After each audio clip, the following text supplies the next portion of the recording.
Everybody, welcome back to the Cow's channel. It is a special Cow's opinion because E3 was canceled. Now, yesterday, you know that we had our article that was E3 is DOA because we had talked about how all major console makers were not showing up. Ubisoft had just pulled out. Sega said they ain't coming. And pretty much any other major publisher like Activision, Blizzard, Take-Two, nobody was willing to commit to E3. It's a very expensive thing. You have to send dozens of your staff and enough hardware to have playable demos of your games. And you have to set up your booth.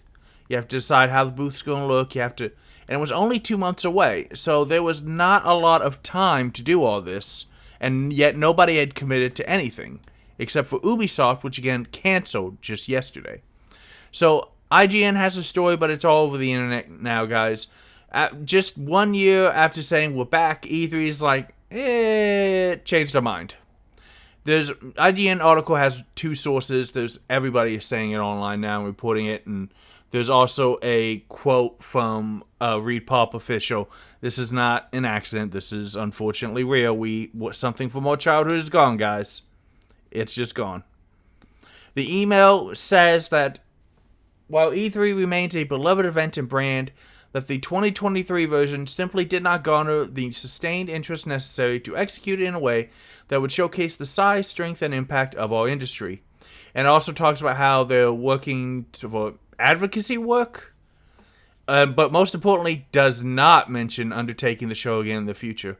So the following statement was issued from Kyle Marston-Kish, who is a global VP of gaming. This was a difficult decision because of all the effort we and our partners put toward making this event happen, but we had to do what's right for the industry and what's right for E3. We appreciate and understand that interested companies wouldn't have playable demos ready, and that resourcing challenges made being at E3 this summer an obstacle they couldn't overcome.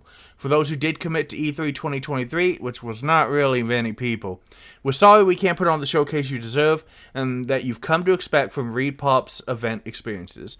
Now, ReedPop is behind several other massive conventions, as we discussed yesterday, and they were hired by the people in charge of E3 to just please try and, help us resurrect this thing.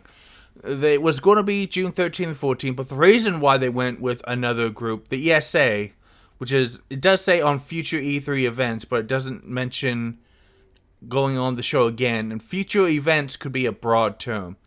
So in 2019,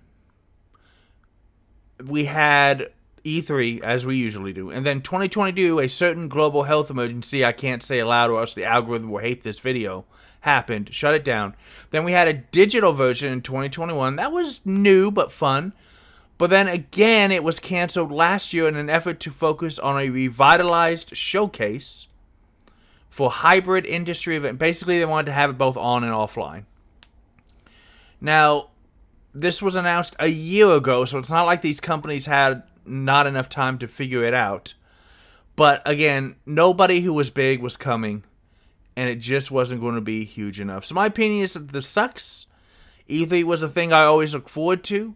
But, I mean, now even just major or minor studios and little indie devs can have stuff hit on YouTube and then reach out to people on Twitter and on Discord and on Reddit and blow things up.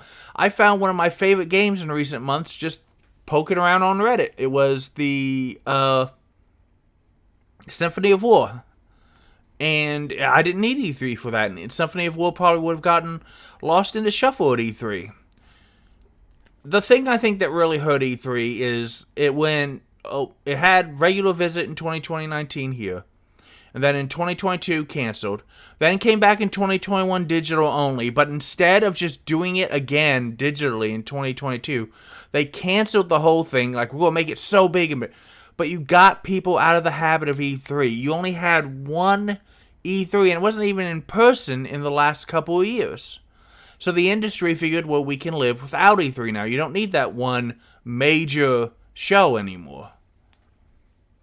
And Nintendo, Xbox, and Sony figure, well, Xbox and Nintendo have PlayStation's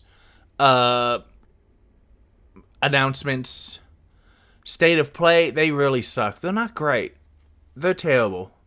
The flow is bad. They don't show enough games or variety of games. They really only focus on their stuff and not all the cool third-party stuff. Like, if you want to see how it's done right, watch a Nintendo State of Play, because, man, those guys know how to put on a show and show a ton of different games that you're going to be interested in. But that's it. I just wanted to go ahead and update it because we just talked about this yesterday and then got the fact that it did not garner the sustained interest necessary, quote, today. So, unfortunately, guys, that's it. Play more games. Games are awesome. But there's no E3. I'll see you next time.